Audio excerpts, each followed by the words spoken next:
suis Clémence Roturier, je suis archiviste chez Paris Habitat.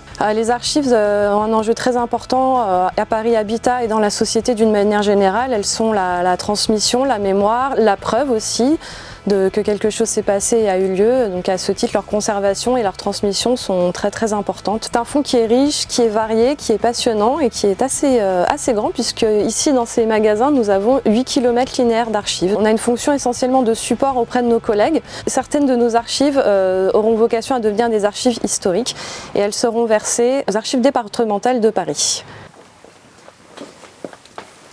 Ici sont conservés des milliers de plans d'architectes de Paris Habitat à partir des années 1920. En réalité, ces plans calques, on ne les sort que très rarement puisqu'ils sont tous numérisés.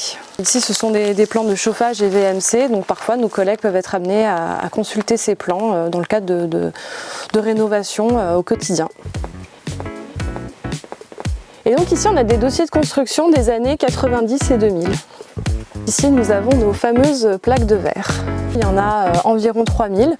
Elles ont été restaurées et elles sont conservées dans des boîtes neutres. Elles sont consultées et notamment par le musée Carnavalet à qui nous avons prêté quelques photographies dans le cadre de leur exposition sur les gens de Paris. Les deux que je vais vous montrer ici ont été prêtés à l'exposition.